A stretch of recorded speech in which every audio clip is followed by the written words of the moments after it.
प्रभूची स्तुती असो प्रियांनो. या आपण आजच्या उपासनेसाठी प्रार्थना करूया. आपल्या प्रभूकडं आपण सहाय्य मागूया. हे आमच्या स्वर्गातील पित्या, तुझं नाव पवित्र मानतो प्रभूजी. तू राजांचा राजा, प्रभूंचा प्रभू आहेस. तू एकमेव जिवंत खरा परमेश्वर आहेस. तू काल आज आणि युगानुयुग आहेस प्रभू परमेश्वरा. आणि तू सारखाच आहे. तू कधीही न बदलणारा देव आहेस. तूच प्रभू प्रारंभ, तूच शेवट प्रभूजी आहेस. तूच आदी आणि तूच आनंद अंत आहेस. संपूर्ण सृष्टीचा मालक, चालक, त्राता, पालक प्रभूजी तू आहेस. या आकाशाचा, या पृथ्वीचा निर्माण करता परमेश्वर तू आहेस. तू निर्माण करता, आम्ही निर्मिती आहोत प्रभूजी. प्रभू, हे किती सुंदर असं तू निर्माण केलेलं आहेस. सर्व जग किती सुंदर असं प्रभूजी निर्माण केलेलं आहे प्रभूजी. तुझ्या नावाला धन्यवाद, तुझी स्तुती, तुझा जय जयकार.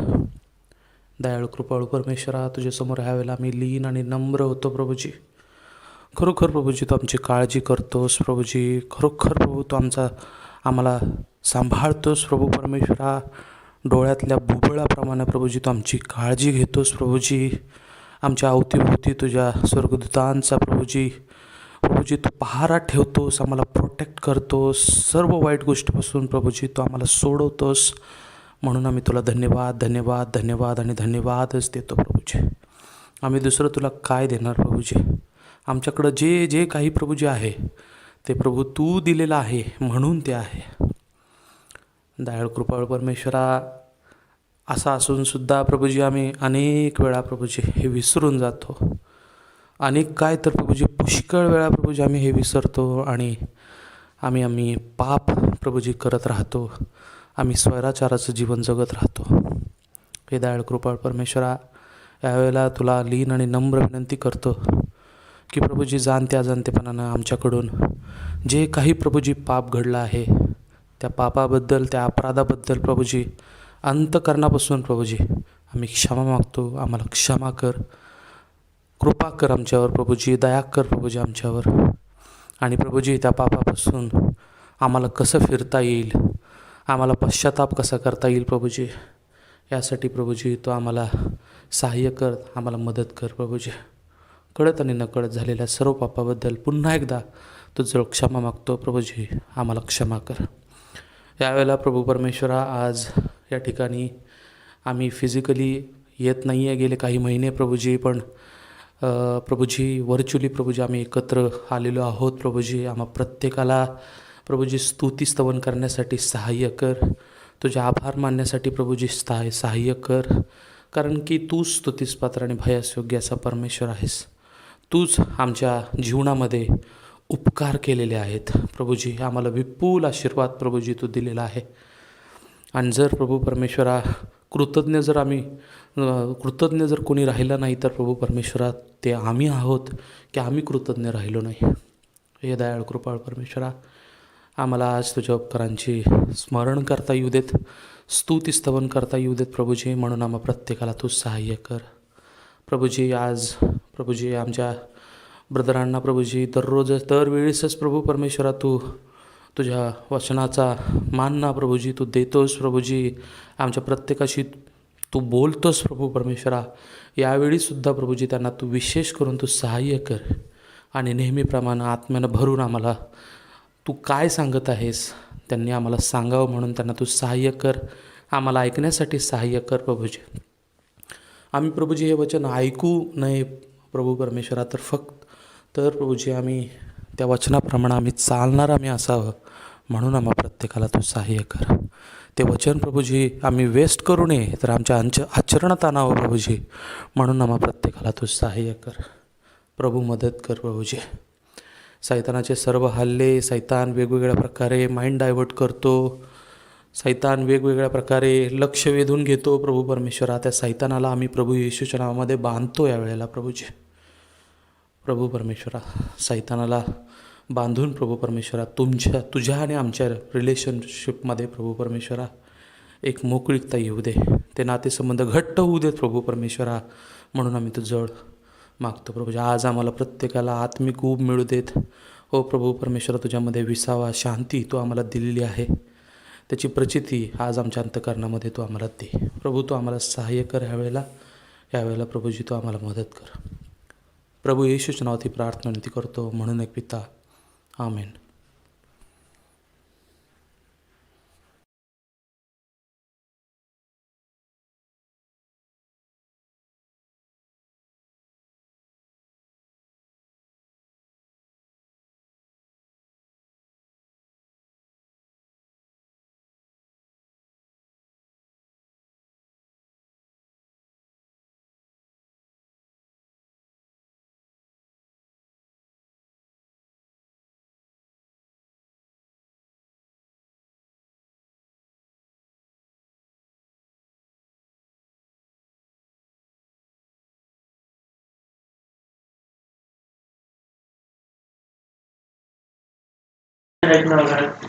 Praise the lord. पुन्हा एकदा प्रभू ख्रिस्तामध्ये आपल्या सर्वांचं स्वागत करत आहे.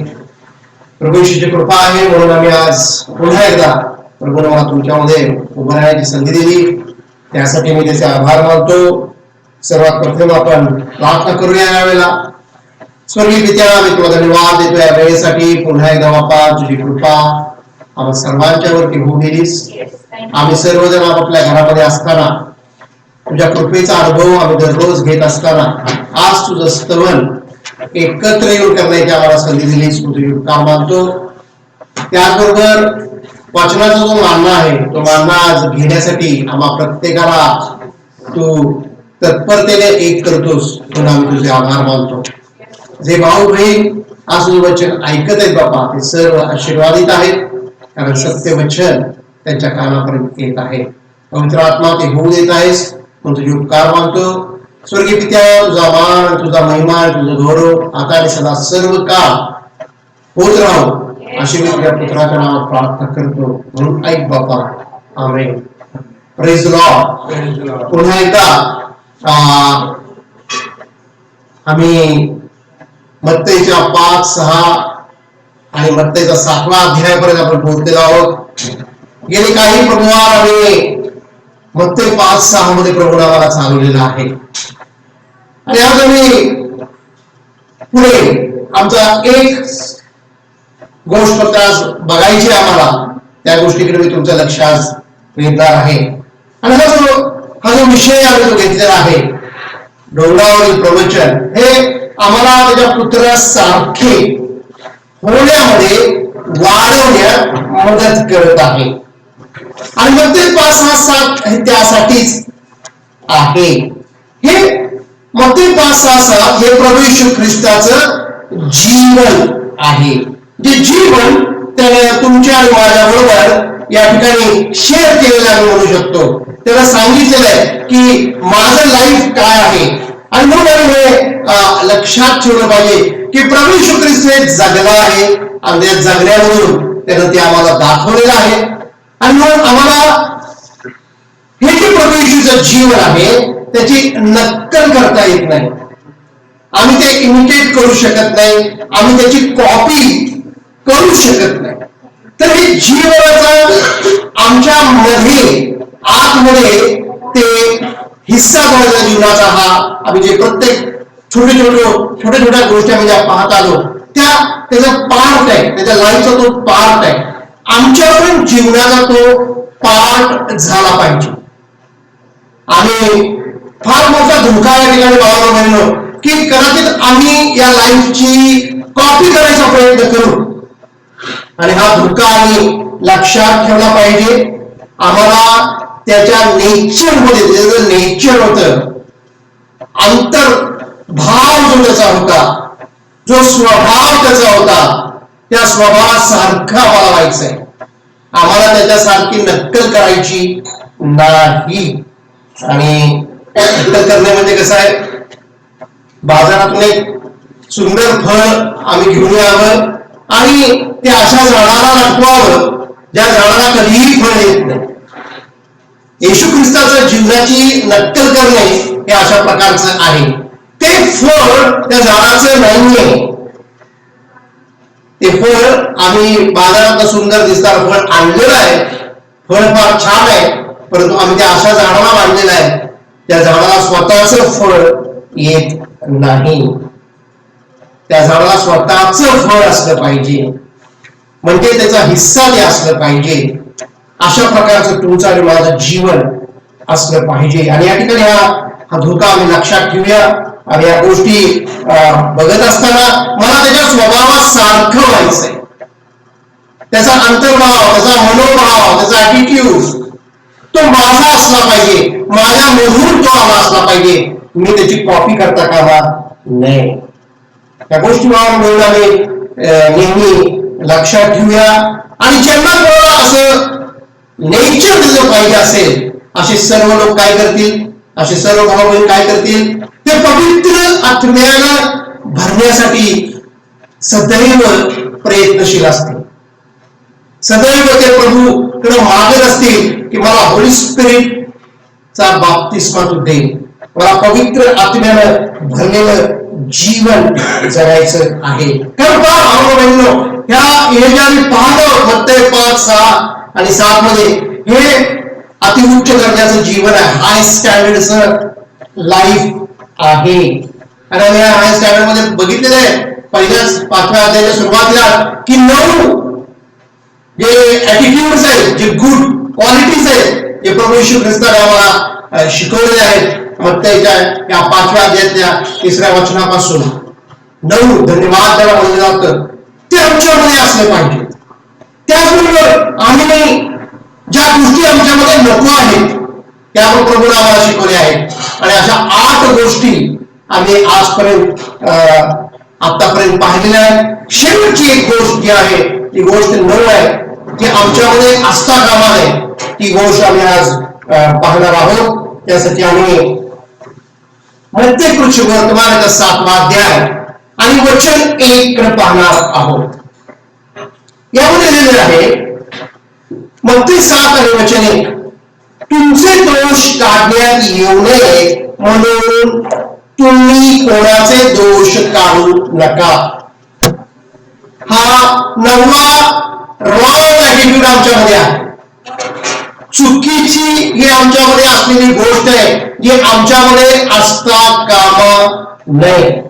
दुसऱ्यांचा न्याय करणे, 9th थिंग, 9वी गोष्ट मी आज तुम्हाला सांगत आहे, रॉंग ऍटिट्यूड. अजिबात आमच्यामध्ये ही गोष्ट असता कामा नये. आणि जे कोणी भाऊ बहीण मत्तई 5, 6, 7 प्रमाणे जगायचा प्रयत्न करत असतील त्यांच्यामध्ये हा धोका जास्त आहे. का धोका जास्त मी तुम्हाला सांगतो. कारण ते लो ऍटिट्यूड त्यांच्यामध्ये चांगल्या गोष्टी तयारीसाठी प्रयत्नशील आहेत. त्याच्यानंतर ज्या 8 चुकीच्या गोष्टी ज्या आहेत आमच्या लाईफमध्ये आलेल्या त्या त्यांच्या लाईफमध्ये आमच्या लाईफमध्ये असता कामा नयेत यासाठी ते प्रयत्नशील आहेत. स्ट्रगल करत आहेत त्यांच्या लाईफमध्ये. आणि या त्यांच्या स्ट्रगलमुळे काय झालेलं आहे, जे बाकीचे ख्रिस्ती लोक आहेत त्यांच्यापेक्षा त्यांचं लाईफ हाय स्टँडर्डचं आहे. ऍटलिस्ट दे आर स्ट्रगलिंग की मला हे जीवन पाहिजे आहे, मी जे वचन ऐकलेलं आहे ते माझ्यामध्ये असावं ही त्यांची तीव्र इच्छा आहे. आणि त्याचा परिणाम काय झालाय, ऍव्हरेज जो ख्रिस्ती मनुष्य आहे त्याच्यापेक्षा ते एक बेटर लाईफ जगत आहेत. आणि त्यामुळे काय होत आहे, त्यांच्यामध्ये एक ट्रिमेंडस टेम्पटेशन तयार होत आहे की ते दुसऱ्याला जज करू लागू शकतात, दुसऱ्याचा न्याय निवाडा करू लागू शकतात. ही गोष्ट त्यांच्यामध्ये येण्याचा धोका, जे लोक ह्या प्रकारचं जीवन जगू इच्छित नाहीत किंवा प्रयत्न करत नाहीत किंवा त्यामध्ये त्यांना फारशी माहिती नाही, अशा लोकांपेक्षा जे भाऊ हे लाईफ जगू इच्छित आहेत त्यांच्यामध्ये हे टेम्पटेशन जास्त राहणार. कारण ते दुसऱ्याकडे पाहणार आहेत आणि त्या ठिकाणी ते त्यांना जज करू शकतात. हे जीवन फार अद्भुत आहे. मत्तई 5:6 आतापर्यंत वाचलं ते जीवन फार अद्भुत आहे. परंतु हे जीवन जगत असताना आम्ही अतिशय काळजीपूर्वक राहिलं पाहिजे की माझ्यामधून मला तर हे जीवन जगण्यासाठी पाचारण केलेलं आहे, मला तर हे जीवन पाहिजे आहेच, परंतु हे जीवन जगत असताना मी दुसऱ्या भावा बहिणींना जज करू नये, त्यांच्याकडे मी न्यायाच्या नजरेनं बघू नये. प्रभू येशू ख्रिस्त काय म्हणतो? योहान वर्तमान याचा 8वा अध्याय, जॉन चॅप्टर 8 आणि वचन 15. योहान 8 आणि वचन 15 मध्ये प्रभू येशू ख्रिस्त काय म्हणतो? तुम्ही देहबुद्धीने न्याय करता, तुम्ही देहबुद्धीने न्याय करता, मी कोणाचा न्याय करत नाही. अद्भुत वचन या ठिकाणी प्रभू येशू ख्रिस्त म्हणतो, मी कोणाचाही न्याय करत नाही, कोणाचाही न्याय करत नाही. ऍक्च्युली प्रभू येशू ख्रिस्ताला हा संपूर्ण अधिकार होता, कारण तो एक होली लाईफ, एक शुद्ध आणि पवित्र जीवन जगणारा असा होता आणि त्याला दुसऱ्याचा न्याय करायचा संपूर्ण अधिकार होता. तो म्हणतो, मी कोणाचाही न्याय करत नाही. ज्याला अधिकार होता पण त्याला न्याय करत नव्हता. वचन 16 सांगतं, आणि जर मी कोणाचा न्याय केला तरी माझा न्याय खरा आहे. वचन 16, आणि जर मी कोणाचा न्याय केला तर माझा न्याय खरा आहे, कारण मी एकटा नाही तर मी आहे व ज्याने मला पाठविले तोही आहे. या ठिकाणी प्रभू येशू ख्रिस्त सांगत आहे की मी जर न्याय केला तर माझा न्याय हा ऍक्युरेट आहे, अगदी खरा आहे, अगदी बरोबर आहे. का बरोबर आहे? कारण मी, माझ्याबरोबर कोण आहे? ज्याने मला पाठविले तो आहे. मी एकटा नाही तर मी आहे व ज्याने मला पाठविले तोही माझ्या बरोबर आहे. म्हणून जर मी न्याय केला तर माझा न्याय खरा आहे. आणि वचन 7:1 मध्ये म्हणलेलं आहे, तुम्ही कोणाचाही न्याय करू नका. आणि प्रभू येशू ख्रिस्ताकडून शिकलं पाहिजे. जो प्रभू येशू ख्रिस्त म्हणतो, मी कोणाचाही न्याय करत नाही, आणि जर मी न्याय केला तर माझा न्याय खरा आहे, कारण मी आहे व माझ्या बरोबर माझा ज्याने मला पाठविले तोही आहे. मी देवबुद्धीनं न्याय करत नाही. देवबुद्धीनं न्याय करणारे तुम्ही आहात. आणि या ठिकाणी आम्हाला आज्ञा दिलेली आहे मत्ते 7:1 मध्ये, आम्ही कोणाचाही न्याय करू नये, करायचा नाही. मत्ते 7:1, तुमचे दोष काढण्यात येऊ नये म्हणून तुम्ही कोणाचे दोष काढू नका. आम्हाला कोणाचेही दोष काढायचे नाहीये, आम्हाला कोणाचाही न्याय करायचा नाहीये. प्रभू येशू ख्रिस्ताकडून आम्ही त्याच्या लाईफ मधून आम्ही आज्ञा शिकली पाहिजे. प्रभू येशू ख्रिस्ताने पुरुषांचा न्याय केला का? प्रश्न आहे. प्रभू येशू ख्रिस्ताने पुरुषांचा न्याय केला का? नाही केला. त्याने काय केलं मग? प्रभू येशू ख्रिस्ताने पुरुषांना एक्सपोज केलं. त्यांचा जो नकलीपणा होता ती त्यानं उघड केली. ती त्यानं सगळ्यांना सांगितली की परुषी कसे आहेत ते त्यांनी पुरुषांना सांगितली. त्याने न्याय केला. त्याने काय केलं? जज केलं. जज अजिबात केला. त्याने काय केलं? एक्सपोज केलं. ते पण कसं केलं? एकदम सिरियसली. बघा किती कठोर शब्द त्याने पुरुषांच्या बाबतीत उपयोगात आणलेले आहेत. आम्हाला वाचायला मिळतं शुभवर्तमानामध्ये वाचायला मिळतं आम्हाला की त्यांनी काय केलंय?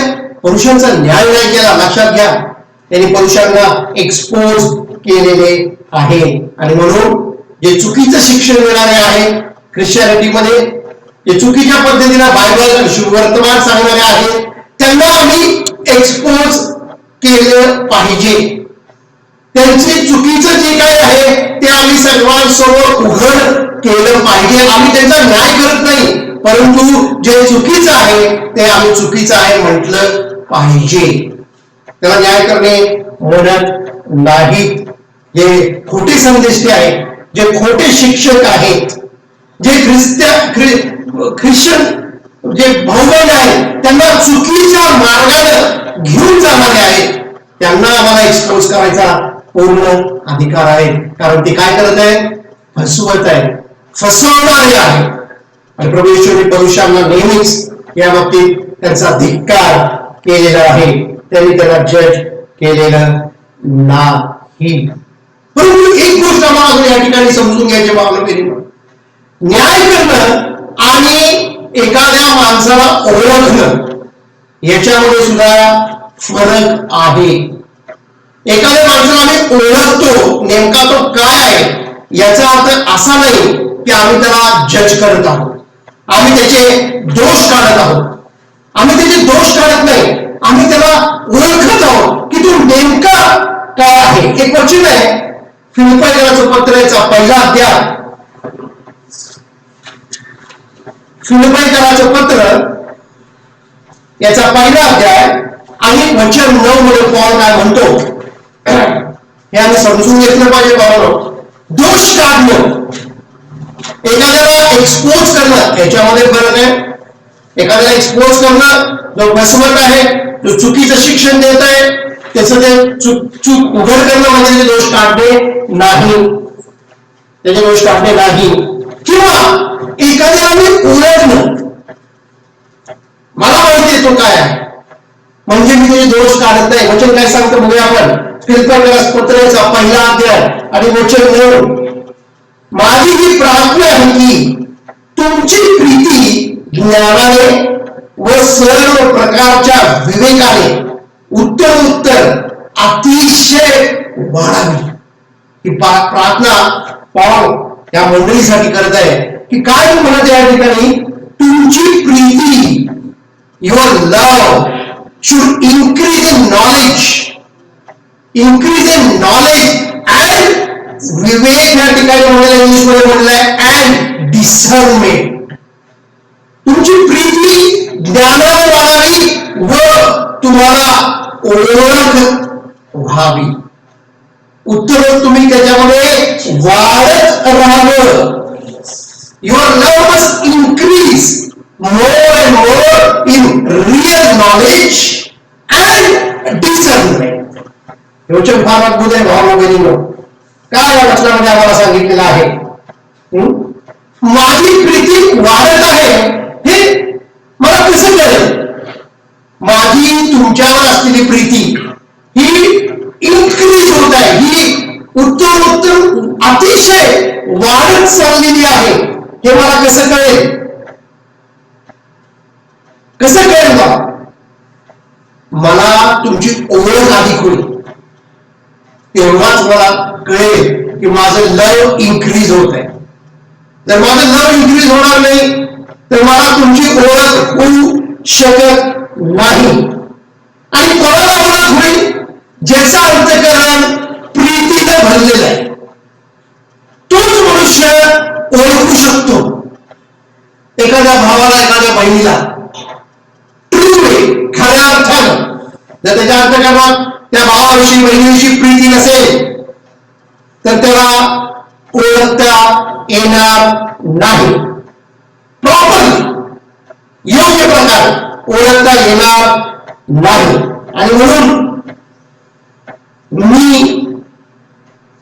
तुमच्यावर अधिक प्रीती करत असणारा भाऊ असला पाहिजे, तरच मला ज्या रॉंग गोष्टी आहेत त्या ऍक्च्युअली कळतील. कारण मला तुमची अधिक ओळख होणार आहे.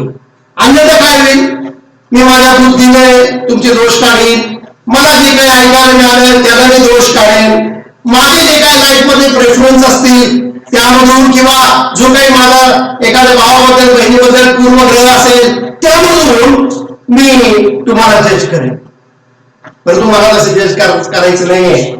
काय या ठिकाणी म्हणलंय, तुमची प्रीती ज्ञानाने व विवेकाने, विवेक डिसरणे, ओळखणे, समजणे, आणि म्हणून मला प्रीतीमध्ये वाढायचं आहे. जर मी प्रीतीमध्ये वाढत राहिलो तर मला ऍक्युरेटली तुम्हाला ओळखता येईल. अन्यथा माझं जजमेंट चुकणार नाही. मी चुकीच्या पद्धतीने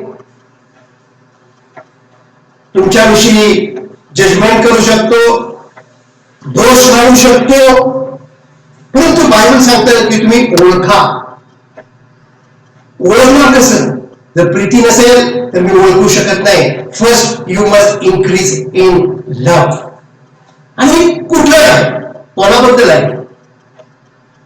जी रिस्पॉन्सिबिलिटी माझ्यावर आहे. As I am a father, I have responsibility of 2 children. मी त्यांच्यावर लव जर केलं तरच मी त्यांचे दोष त्यांना दाखवू शकतो, ओळखू शकतो, आणि त्यांना ऍक्युरेटली, देहबुद्धीने नाही, डिसिजमेंट. बायबलमध्ये आत्मे ओळखण्याचं सामर्थ्य आहे, एक कृपादान आहे. त्यासाठी मला त्यांच्याविषयी फुल ऑफ, माझा हार्ट फुल ऑफ लव्ह भरलेलं असलं पाहिजे, प्रीतीनं भरलेलं असलं पाहिजे. तरच ज्यांची जबाबदारी as a leader, as a elder in church, जर मी चर्चचा एल्डर म्हणतो तर चर्चमध्ये जे माझे भाऊ बहीण आहेत त्यांच्याविषयी माझ्या अंतःकरणामध्ये काय असलं पाहिजे? लव असलं पाहिजे. तरच मला त्यांना ओळखता येईल, देहबुद्धीने नाही. जे कृपादान आहे, आत्मे ओळख, त्याचं काय होईल, त्याचा उपयोग काय होईल? मला ऍक्युरेटली जज करता येईल. आणि जर रिस्पॉन्सिबिलिटी ज्यांची माझ्यावरती आहे त्यांना मला त्यांचे दोष दाखवता येतील. अन्यथा मी ऍक्युरेटली त्यांना जज करू शकत नाही. आणि या ठिकाणी दिलाय, माझी ही प्रार्थना आहे की तुमची प्रीती ज्ञानाने व सर्व प्रकारच्या विवेकाने, द स्पिरिट ऑफ डिसर्नमेंट आमच्यामध्ये असलं पाहिजे. एस्पेशली जे चर्चमध्ये एल्डर्स आहेत त्यांना तर हे पाहिजेच, कारण चर्चमध्ये वेगवेगळ्या प्रकारचे लोक येत असतात. वेगवेगळ्या प्रकारचे लोक वेगवेगळ्या उद्देशाने येत असतात. आम्हाला जर त्यांना ओळखता आलं नाही तर काय होईल? मोठा प्रॉब्लेम होऊ शकतो. ओळखता आला तर मोठा प्रॉब्लेम होऊ शकतो. पण त्यासाठी त्यांना जर ओळखायचं असेल तर त्यांच्याविषयी माझ्या अंतःकरणामध्ये प्रेम असलं पाहिजे, प्रीती असली पाहिजे.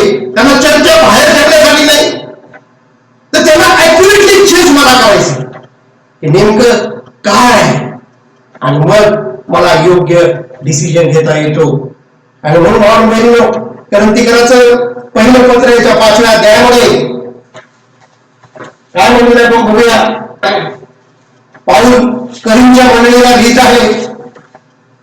1 करिंथ वचन 5, अध्याय 5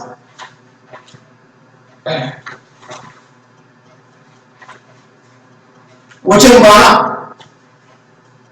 1 करिंथ 5:12. कारण जे बाहेर आहेत त्यांचा न्याय करणे माझ्याकडे कोठे आहे. जे चर्चच्या बाहेर आहेत त्यांचा न्याय करणं पौल म्हणतो माझ्याकडे नाहीये.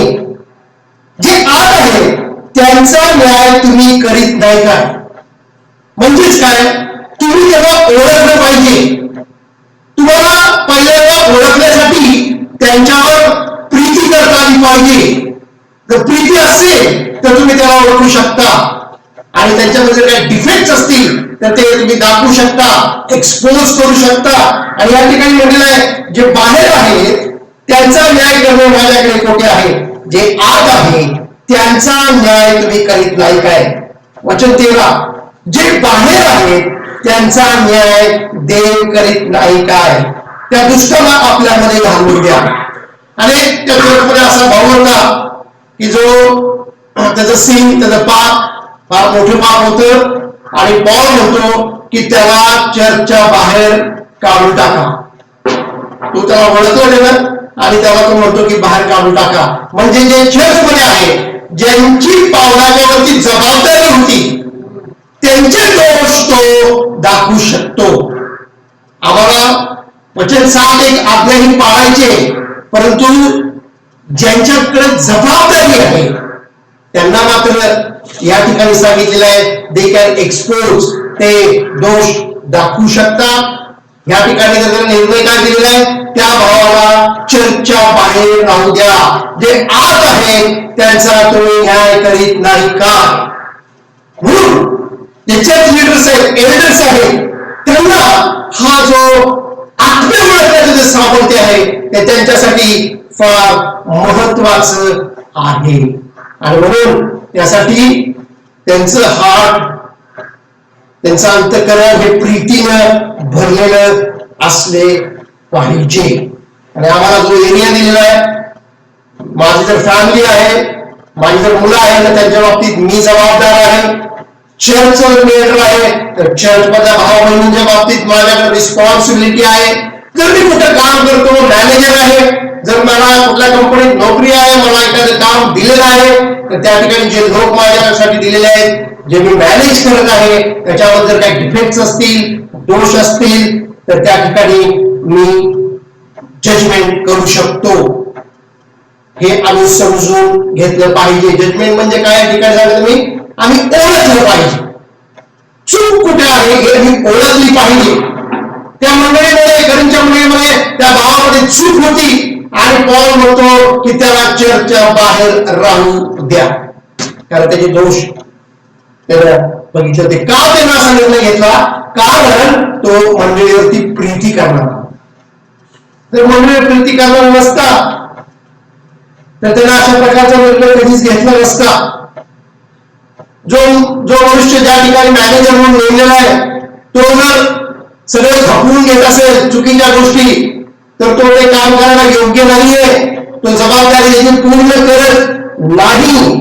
आम्हाला जबाबदारी पूर्ण करायची, आमची ती रिस्पॉन्सिबिलिटी आहे. आणि त्या रिस्पॉन्सिबिलिटी मध्ये आम्ही जर ते करत नाही तर आम्ही लव करत नाही, आम्ही त्या भावावर, त्या बहिणीवर प्रीती करत नाही. म्हणून आम्ही त्या चुकीच्या गोष्टी चालून घेतो आणि त्याचा परिणाम सगळ्या फॅमिलीवर होऊ शकतो, चर्चवर होऊ शकतो, इव्हन त्या कंपनीवरती लॉस त्याचा होऊ शकतो.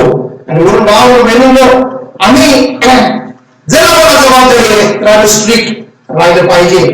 मंडळीमध्ये आम्ही त्या बाबतीत स्ट्रिक्ट असलं पाहिजे. ही प्रभू येशू ख्रिस्ताची वधू आहे, ती प्युअर आणि होली ठेवणं हे आमचं काम आहे. त्या ठिकाणी मात्र आम्ही आमच्या कामात अजिबात हलगर्जीपणा करता कामा नये. पॉल अजिबात अशा ठिकाणी तो इरिस्पॉन्सिबल मालक नव्हता. तो म्हणतो तुम्ही कामवान लोक आहात. अतिशय कठोर आणि कठीण शब्द त्याला सांगितले आहेत. तुम्ही अजिबात आधुनिक नाहीये असं स्पष्टपणे बोलणारा आहे. आणि म्हणून ही गोष्ट तुम्ही लक्षात ठेवा. दोष काढू नका, या आज्ञा मला पाळायची. प्रभू येशू ख्रिस्ताने पुरुषांचे दोष काढले नाही तर त्यांचं एक्सपोज केलं. आम्हाला तर असं काय दिसत असेल तर आम्ही एक्सपोज केलं पाहिजे.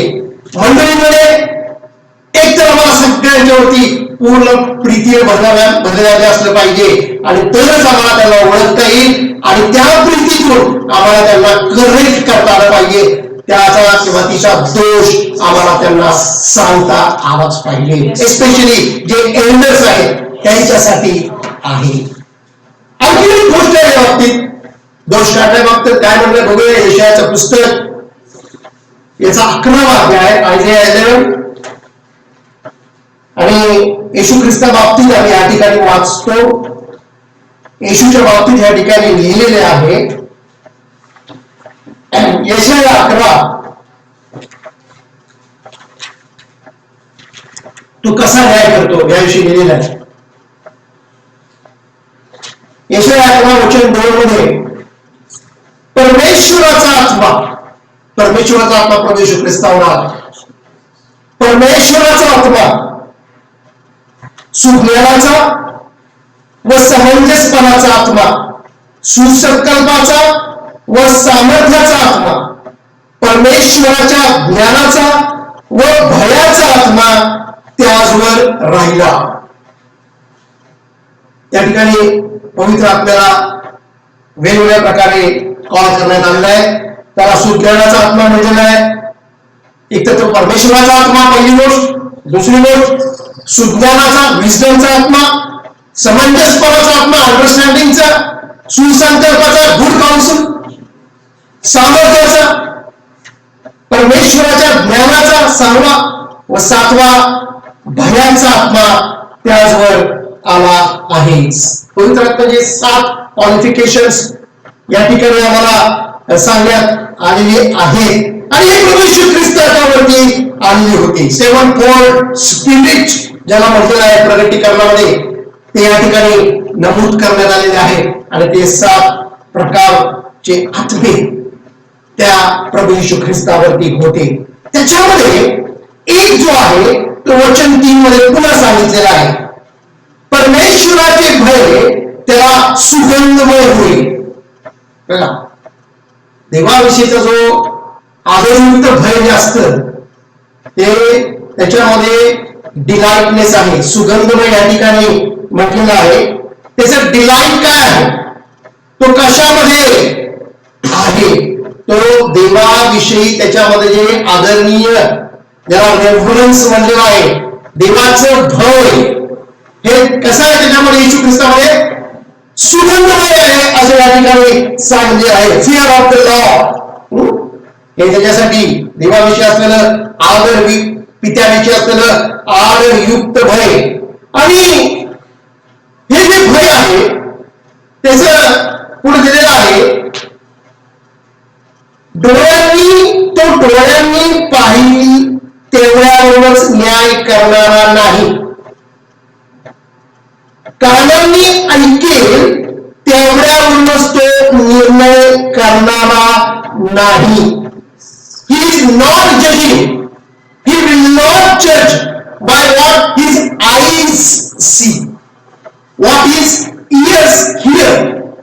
तो त्याच्यावरून न्याय करणारा नाही, निर्णय करणारा नाही.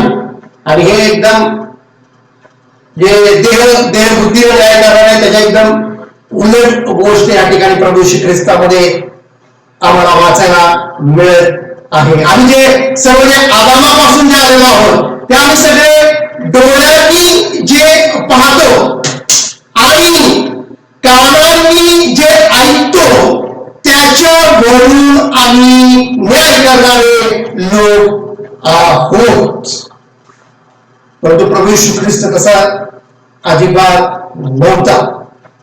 आणि आम्हाला सुद्धा ह्या वेळमधून डोळ्यांनी पाहणं आणि कानाने ऐकणं हे जे रेल्म आहे आमची ही जी कंडिशन आहे, ह्या कंडिशन मधून आम्ही बाहेर पडलं पाहिजे. आम्ही त्यातून बाहेर आलं पाहिजे आणि जे आत्मिक रेल्म आहे, जे जग आहे, विश्व आहे, स्पिरिट रेल्म, त्याच्यामध्ये आम्ही असलं पाहिजे.